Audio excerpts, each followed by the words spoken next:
It was just another gig. Yeah. Like it's like I sing, like that's my job. I'm a singer. So it wasn't.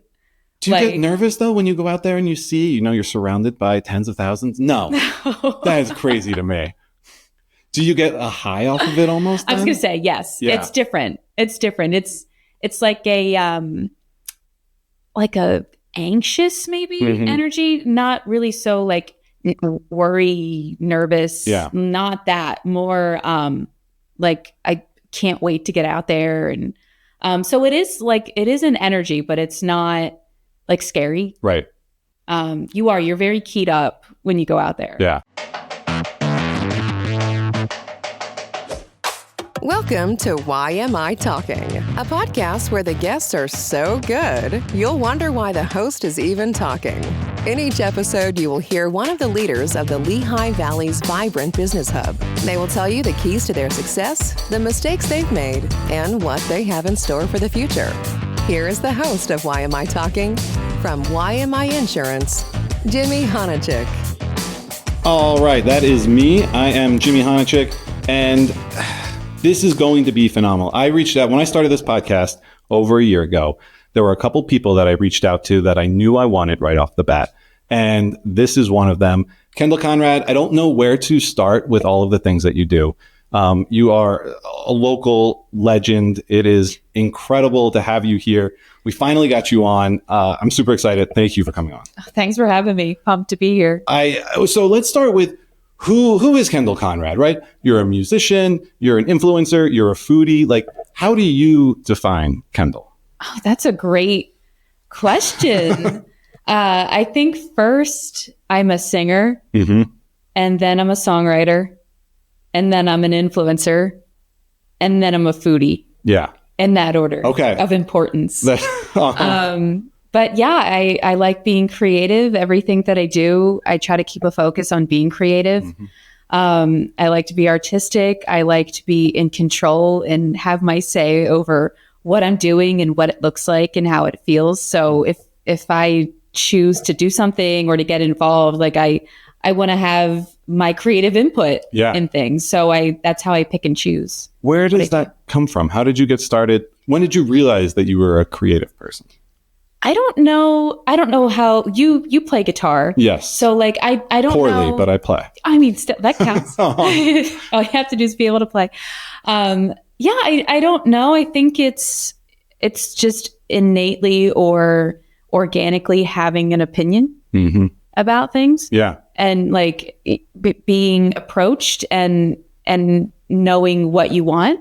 I think that's a big part of it, and not looking towards someone or something else for direction. Right. I never have to do that.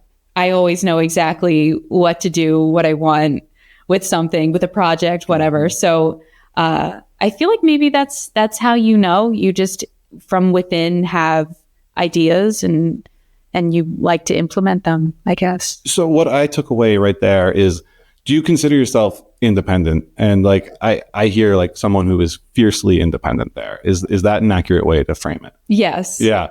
And yes, I try to be. It's tough. So I'm raising a daughter and I love her, and she is right now. But you read about kind of preteen to teen years where like that confidence level takes a hit. And so how are you able to maintain, the confidence that you have and have till this day? Like, how are you able to do that? So I was and I wasn't during those years. Yeah. I feel like I had to leave, or I had to graduate high school and I had to graduate college and truly do my own thing in order to really develop it. So I think in those moments, I wasn't. Yeah. Maybe. Yeah. And then I had to like discover it. So, but it was always there, if that makes any sense. But I needed space from, like your peers in high school as a girl. I moved in and out of cliques and friendships and groups and never really stuck with any one thing.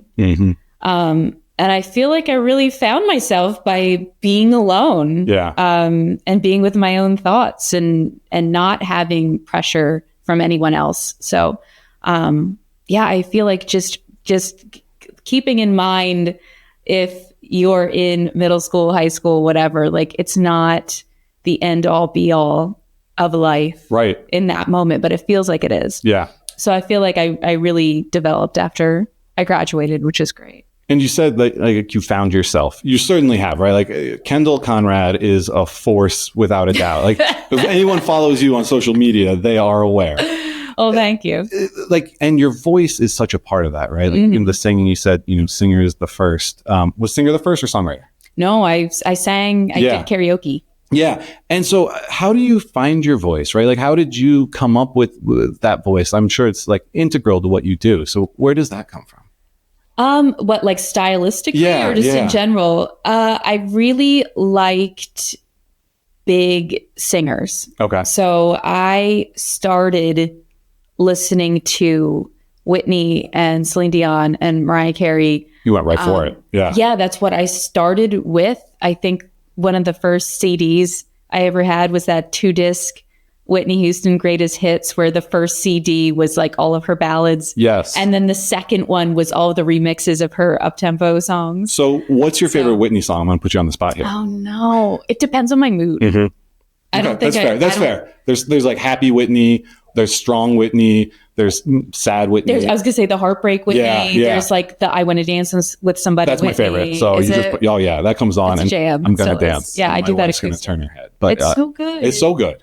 Yeah, I don't know if I could choose just one. That's fair. Mean, she has so many great songs. I love them all. And so that's what you're listening to, and that's where you're finding your voice, right? These big, strong, powerful singers. I'm like, I am Whitney Houston. That's it. That's me. I don't know why. It was very strange, but and I feel like that's hard to do, right? I mean, they're famous for a reason, right? And so, when do you have the confidence to start singing that way? Since I started, went right for it. Yeah, it did. And so where does that take you? I mean, are you doing musicals? Like, where do you go with that? I started winning karaoke contests. That's awesome. Yeah. And I was like, 12. And I think maybe that was some of like the coolness of it when I would win or when I would enter. It was like this very small 12-year-old white girl singing Whitney Houston. With this big voice, right? Yeah. And it was like, maybe that's why, but like I grew up listening to that. That's what I like Donna Summer. Like I liked a lot of Diana Ross. I liked all of that. Yeah. And so I kind of developed my style around that. It was soulful, but it was big. And I love that so much. So that's how I got started, was doing these karaoke contests. And then ultimately, I didn't know this and I should have done better research. It takes you out to Nashville. So what were you doing in Nashville and how was your time there? So I decided to move to Nashville over the course of a month because I had a meeting with a manager in Nashville. So you uprooted your life because he told me to. This guy told me to. So I was like, okay, he seemed like he knew he was a very big deal in Nashville, and he took a meeting with me. I think my mom was there, and he basically told me that no one would care about me in country music if I didn't live there. Right. And at that point, I was like super into Reba and Brooks and Dunn. And at that point, Taylor Swift was just becoming a big deal. And I like, how is she done? How is she done? Yeah. She's done okay. I think she's doing okay. Yeah. We should check in on her. We will. Be like, Taylor, are you okay? So we're worried. We're worried about how you're doing. But yeah, so then he basically told me that, and he's like, no one's going to take notice of you. And so it took me like a month, and I found a place, and I moved. Wow. And how was it? I mean, did it come to fruition? I mean, like his hey, you got to be here to be a star. Did that work, or how did you find it? I learned a lot. Yeah, I did, and it was worth it because of the connections I made with other writers and with publishing companies that I still have now, and agents and people in the industry.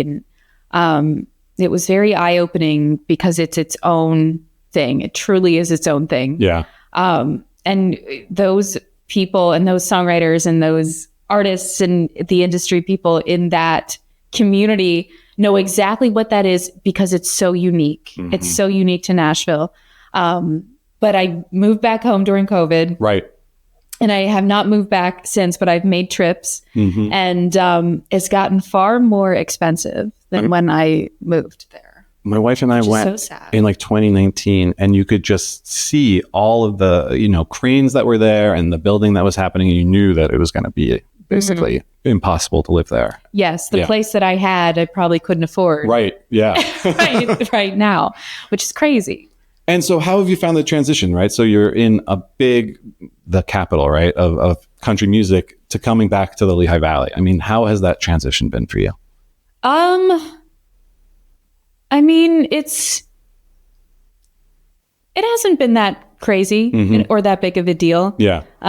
Especially with what I do. I'm going to take out my guitar and sing my songs, and I'm going to songwrite, and I'm going to perform, and it's basically the same. Yeah. Wherever you go, it's a crowd, it's people. I don't care if it's 2 people, if it's a stadium, whatever. Like, I do what I do. And so it was just coming back and not feeling that like hive, like buzzy feeling of being in the city. I did miss that. Yeah. It was very exciting. And so I do miss that even now, but like what I do and the transition that way, it didn't really affect me. And I feel like you've done a good job making it buzzy here. Like, you are on the go all the time. It's incredible what you do between performing and eating and just being out and about. It's certainly, you've found, the buzz here, I would say. Yeah, there is a buzz here. Yes. Yeah, you're right. Yeah. You just have to tap into it. Yeah. So yeah, I agree. All right. And so you mentioned that you'll play for, 2 people to a large stadium. And that's true, right? Like, I can catch you Friday night at Brew Daddy's, or I can see you, at Wells Fargo Arena playing to my team, the Villanova Wildcats, or the Eagles. How do you get prepared for a performance of that magnitude? Like, what do you do? Absolutely nothing. Really? I don't have any like cool routine or anything. Yeah, I just go out and I do it. It's very much, I have the mentality of this is amazing. And this was on like the singing for the Eagles. Right. That was on my bucket list. I wanted to sing the national anthem for the Eagles. And so, yes, it's a dream, but it's also what I do. Yeah. So to me, that was just another job. It was just another gig. Yeah. Like, it's like, I sing, like that's my job. I'm a singer. So it wasn't. Do you get nervous though when you go out there and you see, you're surrounded by tens of thousands? No. That is crazy to me. Do you get a high off of it almost? I was going to say, yes. Yeah. It's different. It's different. It's like a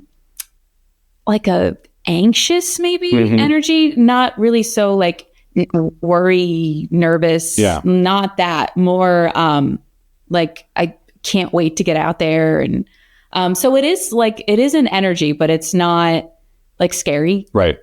You're very keyed up when you go out there. Yeah. Like, at least I am. Yeah. So I would be keyed up and very scared. So I don't know how you do it. Oh yeah, for sure. But that's amazing. And so, I mean, music is one thing. Foodie. Let's dive into foodie a little bit. Okay, let's do it. Avery over here did a great job of research and discovered that your first Instagram post, do you know what it was? On my food page? Yes. Was it? Food? No, on your personal page. Oh, okay. That was even far longer ago. God, was it a Nashville food thing? Or was it like something ridiculous like Pop-Tarts? Getting closer. Was it Pop-Tarts? No, it was a bag of Hers potato chips. Oh my God, I still stand by that. But food That's why I kept it on there. Yes. Food's like a part of your identity, right? How have you... Made here also. Hers. Hers, you're right. Make Hers supporting yours. Local. Yes. How have you made it, something that you love into basically a whole thing that you do? How has that transition been? So I started doing that during COVID, I think. Really? I think I started my food page during COVID and just supported people that were still making food and doing takeout. And I'm like, they're still here, and I don't like to cook and make my own food. So like I love to support restaurants, bakeries, and people that do it well. Yeah. Because I don't do it. So I really appreciate people who it's their like music.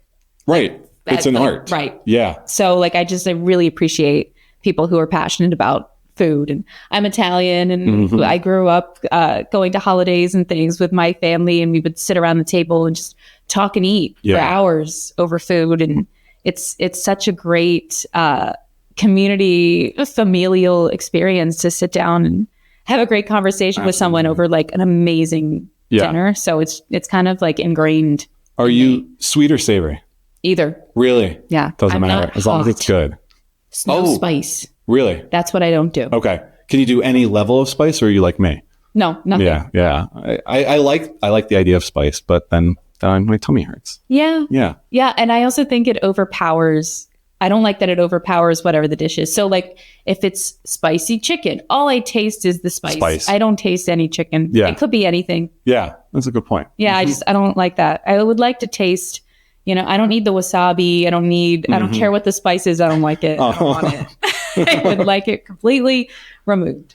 All right. So can you give us your favorite places in the Valley, or is that an unfair question to ask you? Depends on my mood. It's like the Whitney Houston song. Okay. It depends on my mood. Like if I want something super upscale and I want to get dressed up. Yeah. And I want that's a whole completely different thing versus if I want like a smash burger, or if I want sushi, or if I'm in Allentown, I'm not going to drive to Easton. Right. Like I'm going to stay in Allentown. So it depends like where I'm at and what I'm feeling. I'm trying to think of what I've loved recently. I went to that Time.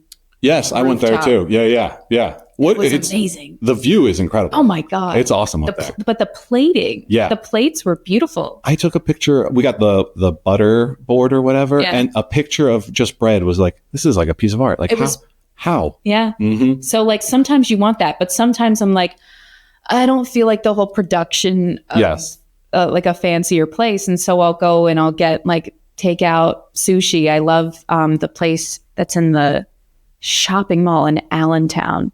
The Sumo. Yeah. Yep. Like places like that. I'll get my order of sushi and like stuff like that. It just depends. And where can we follow your food adventures? What's your Instagram handle? Kendal's Bites. Kendal's Bites. Yes. And also on Facebook. Yeah. And if you're not following it, you should. I get hungry just watching it. It's absurd. I don't know if you have any background in camera technique, but you're very good at making... I've learned. Yeah. You make doing it look delicious. Yeah, it is all in the angle. Yeah. And like propping it up and like getting the shadow off of like certain things. And it's very, you can make it look great and you can make the same dish look terrible. Right. Well, let's dive into that. Like social media, you win, right? Like you've won social media. What is it about it that you attracts you to it and that you've been able to have success with it? I think approaching it as a creative outlet, as like, if you think about it like that, instead of this is a marketing tool that I need to promote my business. And instead of seeing it that way, going to your Instagram account and being like, this is a creative outlet for me to make cool things to promote my business. And if you like look at it that way, I think it becomes fun. Yeah.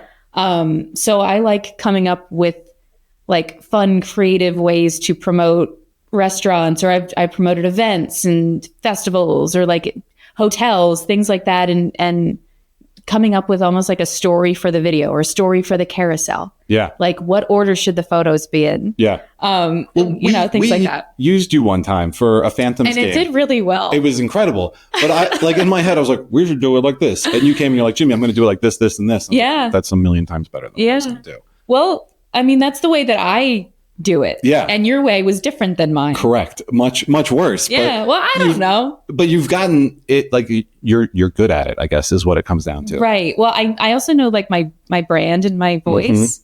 And so I know what is in line with like my speaking voice, myself, and how it translates to text and reading and watching a video and all of that. So I know what that sounds and looks and feels like. And I know when people approach me with other stuff and I'm like, this would feel weird. Right.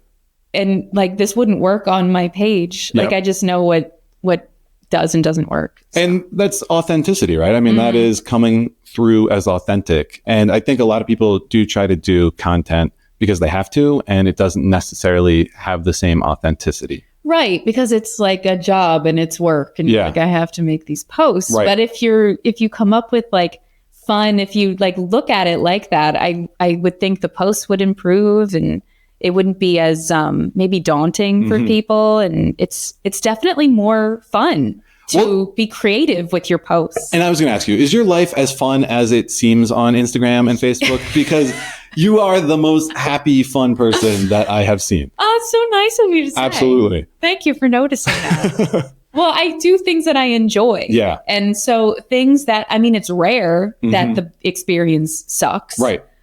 Because if I am approached with an experience and I check it out and it looks like it will suck, or I should say it's not in line with me, then I just don't do it. I don't waste my time doing it. So all of the things that I post and I attend and do, it's like stuff that I've researched and I've scoped out, and I'm like, yes, this is going to be cool for me to talk about and post and go to. So that's cool. How do you keep up with it? Like, we get 5 comments on one of our posts. I'm like, it's too much. I can't handle this. How do you you get hundreds of posts and comments. How do you keep up with that? I think, again, like, I think if you look at it like you're having a conversation with someone, it's like, oh, well, someone's talking to me. I better answer them. Yeah. That's kind of how I see it. Like, oh, I got it. And then sometimes, like, if I'm super busy, like, I won't answer right away because I want to take time to really read everything and answer. And not just put like some emoji, like, and actually talk to people. And I try to answer all my messages. But if you look at it like it is you're conversing with someone versus like, I have to like acknowledge all of these posts. I mean, I think it becomes easier if you just change your mindset, the way you look at it. You really love it. Like, you really do. Yeah. Yeah. That's very cool. Yes, I do. Well, and it's easier for me to do that. Like, I'm not a super social person, like going out to events and like talking to a ton of people in person. Right. So the events that I post and the things that I do, I'm usually there working and getting content and getting angles, and like I'm got like all my like set up my tripod sometimes. Right. People aren't coming up and talking to me because I'm like working. Right. Yeah. Yeah. So it's cool because I get to go out and be a part of things, but also I'm not drained by having to be super social or the pressure of having to connect and talk to a bunch of people in person. Are you an introvert or an extrovert? I'm an introvert. So you get drained in those sort of social situations. I feel very tired, yes. But you found an incredible way to like maintain yourself and be able to kind of be out there as well. And talk to people through the comments and through my messages. That's pretty awesome. Yeah, so, be social, but not feel as tired from it, I think. And the comments and the messages, are they as happy and lovely and upbeat as the content is? I would think so. Yeah. Yeah. I definitely think so. And especially when I hit on something that has either been like untapped or people don't know about. People are like, this is in Bethlehem? Yeah. Like, how long has this been here? And people are like asking me questions about it. And that's got to be cool. I've never thought of it from that perspective, but you are bringing, places and businesses to people who wouldn't have seen these otherwise. Right. Do you get to interact with the business owners at all? Mm-hmm. And talk me through, I guess, that interaction and that relationship. So sometimes they'll hop on. Sometimes they have access to the accounts, which is cool. And they'll like talk to me and they haven't seen the content, but I guess they're like social people have approved it and everything. Right. They're like, oh my God, this is so cool. Thank you for coming. And then we have like a awesome conversation and I get to tell them what I really liked about what they're doing and their staff. Yeah. And I get to tell them like, oh my God, my server was amazing and your GM was amazing and all this stuff. So it's a cool like thing that happens. That's awesome. Yeah. Yeah. All right. So where is your favorite place to perform in the Valley? Do you have one? I don't think so. No? I'm terrible with these favorite questions. I don't know. Someone once told me that it's like a male trait to ask favorites. Like we get all tripped up on like, is this your favorite thing? And my wife's like, I just like things. That's what I like. That's interesting. Yeah. Maybe there is some truth. Yeah. Yeah. Maybe. I have to like Google it and see if there's like psychology behind it. Like that is very interesting. Can we talk about your guitar? Yeah. It is amazing. It is, I mean, I guess tell people about it because I'm very jealous of it. Yeah. So I have a really great relationship with Martin Guitar. I'm actually in their spring promo, which is cool. That's phenomenal. Yeah. I think I'm still on the website for their X series. Really? So yeah. You're like tied in with the Martin brand. Yeah. It was very cool. And if there's an acoustic brand to be tied in with, I mean, that's it. They're the best guitars. Yeah. Yeah. I think so too. So yeah, I have 2 guitars that I've customized and my name's on the fret and I picked them out and it's really cool. Yeah. Yeah. And you have it here? I do have it here. Would you mind playing something? We've never had a live performance on this show before. I would be honored. I would be honored to be your first live performance. My gosh, this is incredible. Honestly, I haven't picked out anything to play yet. Okay. I'm going to do one of my own. Yes, I wanted to talk about kind of your, originals and what you have going on. I'm gonna play it by ear. Play it by ear. And be like, what should I play? Let's see. I could play the first. A couple years ago, I recorded a 5-song EP in Nashville. But there's a really amazing producer. His name's Matt McVaney, and this was the first like single that I put out of those 5 songs, and I co-wrote it with my mom. It was her idea. Get out. Yeah. That's so cool. And she's not a writer. Yeah. And she really wanted to write with me. And I was like, you can write with me, but like you come up with the idea and then we write. I'm not doing that. And she came up with this title and the idea for this chorus, and it's like a slam dunk. Wow. Amazing. Yeah. And I can't remember what it's at recently, but it did hit 200,000 streams on Spotify. That's insane. Yeah. And I was like, Mom, this was a great idea. Right. Like it worked. It did work. So do you want like just a verse and a chorus? Yeah, let's do that. I mean, this is the first time you run it. Okay. I'm kind of nervous. It's called Come to Your Senses. Okay. And what's it about? You said your mom kind of wrote the idea. So she took the 5 senses literally. Instead of like wake up and you're acting crazy. It was I'm talking to a guy that I feel a connection with and maybe he doesn't. And I'm like, smell my perfume and hear me whisper in your ear. I named all the senses, see me, blah, blah, blah. Yeah.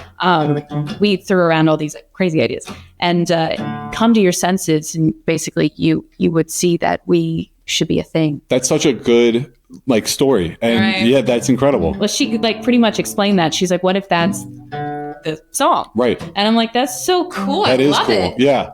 And we wrote it, and yeah. All right, let's hear it. Let's hear it.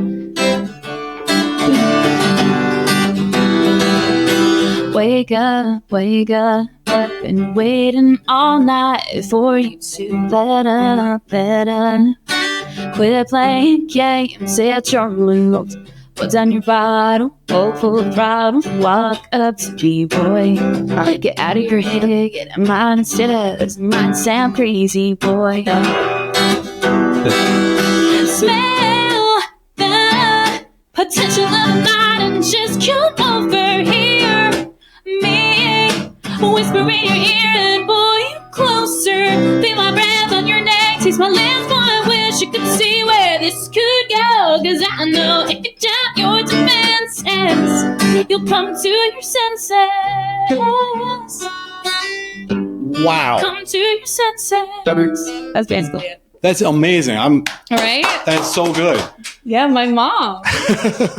So the words are great. The way it comes together, the senses is great. But your voice it blows my mind. Have you heard that song? No. Like on the line? I don't think I have. On the website?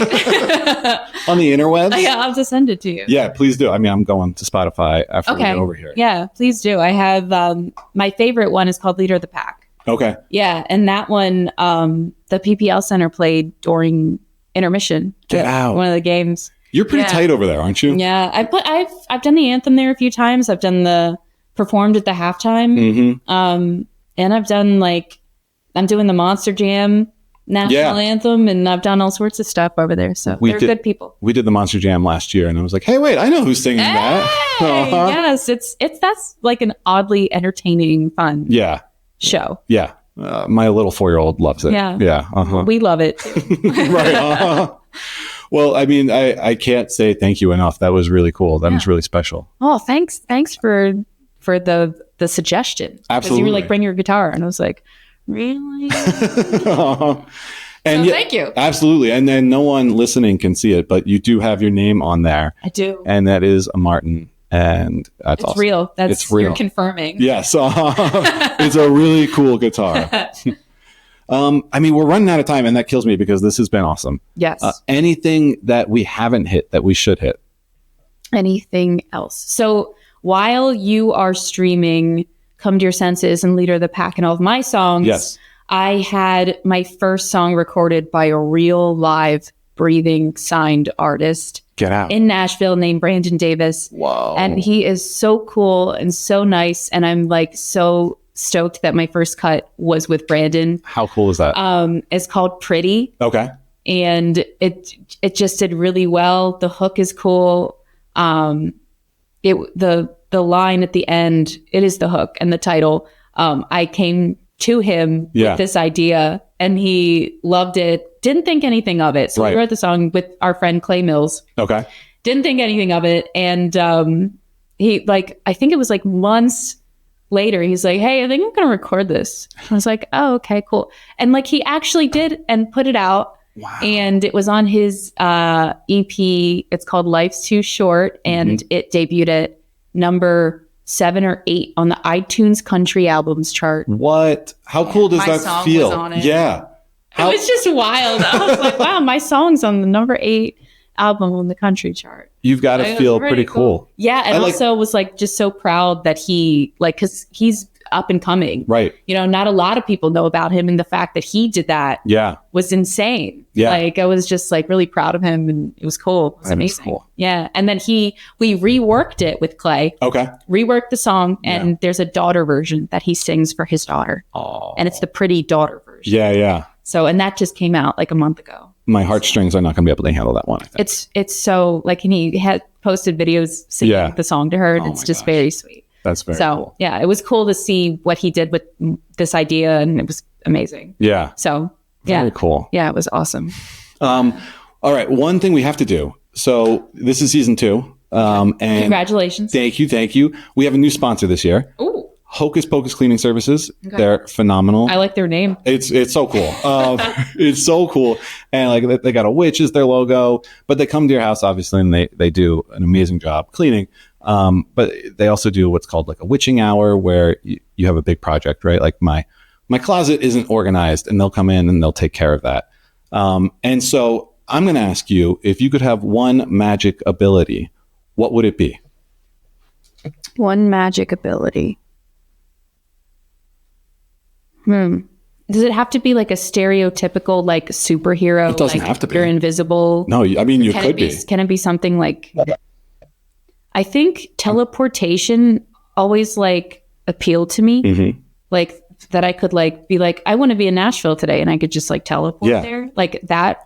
I'd like a hot chicken sandwich. Boom, I'm there. Yeah. Right. Yeah. Or anywhere in the world, if you could do that. Yeah. That would be really fun. And also flying also. Mm-hmm. If I could fly. That's awesome. Fun. I don't think I'd want to read minds. No. Yeah. You're probably right on that. And I don't think I'd want to be invisible. Yeah. Mm-hmm. I wouldn't want that ability. I don't really care about either of those. Right.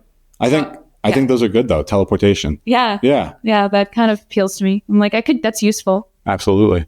Yeah. Well, what's yours? Let me think. I feel all right, so teleportation's cool. Yeah. Man, Yeah, you can't be like, this is a tough question, right? Yeah. No, I like teleportation. Thank you very much. I feel like if I could control time, would that be cool? So that I can go back in time, I can go forward in time. I feel like I'd like that. That would be cool. Yeah. Have you like watched or read The Time Traveler's Wife? No. Is it on my list now? Yeah. It's kind of like that. He like manipulates. You have to watch it. Okay. Or read it. Yes. It's both a book and a movie. Okay. So now I got reading tips and I got a whole lot out of this. Yes. Yeah. That's a good one for you. Good. You're interested in manipulating time. Perfect. Thank you again. This has been great. We can follow you on Instagram and Facebook. Where? Kendal Conrad. Just look it up. Kendal Conrad. Perfect. Yes. I should have the little checks so you know it's me. The little check marks. How do you get that? I got my one on Facebook, my check mark on Facebook first, I think, out of all of the apps. Okay. And that was years and years and years ago. Yeah. Instagram, it just appeared one day when I logged in.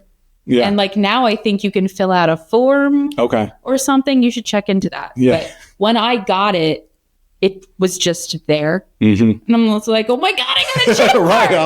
I don't even know what I did. That makes you legitimate. Yeah. But like, it's also frustrating because it just appeared. Nothing you could do about it. Yeah. I'm like, I couldn't repeat this. I don't know why. Thank you, Instagram. So any closing words on, aspiring musicians or someone who's trying to grow their influence on social media? Like, give us some parting words here. I think the thing that has best served me is to stay consistent and to keep posting. Yeah. Even if you don't get many views because I see so many influencers and artists, like I'll go on their page and they haven't posted in a month. Yeah. Like you're not going to get work or blow up or whatever you're trying to do or get a following with people waiting on this one video a month. It better be a really good video. Right. Yeah. And so I think my suggestion to being successful at it is to post consistently and keep posting. And it doesn't matter if they don't do well. I had a video, my first video of this year got 126,000 views. It was me talking about how my song was played at the PPL Center. Right. And it like blew up randomly. Yeah. I was like, oh my God, I got a viral video. But like my other videos don't do nearly as well as that. But it doesn't mean I stop putting the content out and posting and talking to people because you don't know who views those videos and you don't know who's watching. Yeah. So, that's, I think, the biggest maybe mistake that I see other people doing is being like, I'm going to be a thing on this one video. Right. That I've labored over. And that's great. But like keep posting stuff. Keep at it. Yeah. Yeah. Well, thank you so much. This was amazing. Our first musical performance. Yay! Thank you for that. Thanks for having me. Thanks so much, Kendal. Yeah, absolutely. All right. Bye.